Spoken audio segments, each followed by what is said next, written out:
Sofia Romano made a choice. She chose love. She left her world behind for a man. Noah was that man. He promised her a new life. He said he would cherish her. He said he would protect her. He said she would never regret her choice. She believed him. The cruelty was quiet at first. It was not a shout. It was a whisper. It was the forgotten anniversary. The joke at her expense. The way his eyes would glaze over when she talked about her day. Each moment was a small stone. By itself, it was nothing. It was easy to ignore. It was easy to forgive. He was busy. He was stressed. He was just being a man. She told herself these things. She made excuses for him. She tried to be understanding. His sister Lily did not whisper. Lily's cruelty was a sharp, bright thing. She called Sofia useless. She mocked her clothes. She treated her like a servant in her own home. One day, Sofia made pickles from a family recipe, a taste of her old life. She found them in the trash later. Lily had thrown them out. She said they smelled. It was a small thing, but it felt like a part of her was in that trash can too. Another small stone on the wall between her and Noah. This is how you become invisible. Small cuts that never heal. They accumulate.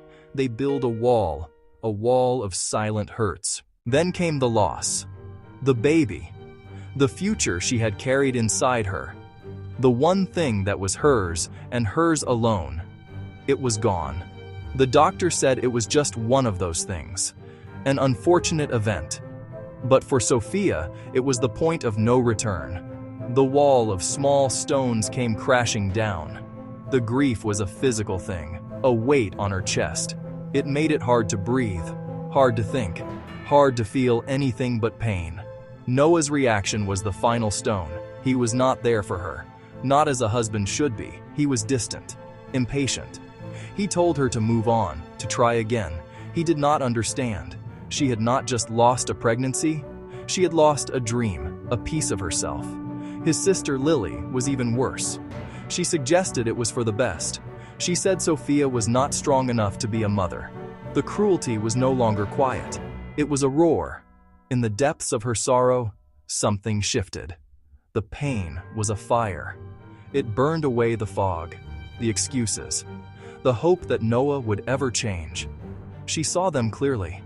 Years of small cruelties were not accidents. They were choices, a pattern of disrespect, and she had allowed it, enabled it. The Christie's auction was the perfect stage. It was Noah's world. Money, power, status. He was there to bid on a title that would cement his place in society. He thought he was in control. He thought he knew all the players. He saw his wife across the room, but he did not recognize her. Not at first. The woman in the stunning gown was not the quiet, mousy wife he left at home. This woman was a queen. Sofia did not say a word. She did not need to. Her presence was enough. Each time Noah placed a bid, she raised her paddle. Her movements calm, her expression serene, not angry, not vengeful. She was simply stating a fact, written in dollars and cents. You do not own me. You do not control me. The price of your arrogance is going up. He and Lily believed her value was borrowed from the Romano name. They never imagined she had her own resources, her own power. The auction was a masterclass in consequences. The final bid was for more than $1 million. Noah won the title. He had lost his fortune. He had lost his reputation. He had lost his wife. The truth was finally out. The woman he belittled was the most valuable person in the room. He had owned a priceless treasure and treated it like a trinket. Now it was gone. The real accounting had just begun. The final act was not about money. It was about truth. Desperate, Lily played her last card, a fake birthmark and a story about a housekeeper. She demanded a DNA test, imagining a public humiliation. Vito orchestrated the theater. This truth would not be whispered in an office. It would be announced in a room full of witnesses. There was no doubt, no room for interpretation.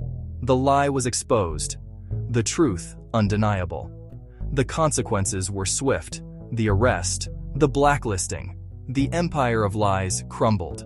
It ends with a promise, one made to a little girl 10 years earlier. Alex saw her talent. He saw her spirit. He promised her a dress. He waited. He kept his promise. The gown was not just a dress. It was a symbol. It testified that someone had seen her. Someone had believed in her all along. The designer kneels before her. He offers the dress. The dress he promised. A moment of profound dignity. The closing of a circle. The world had tried to make her small, but she refused. She held on to her worth. And in the end, she was seen.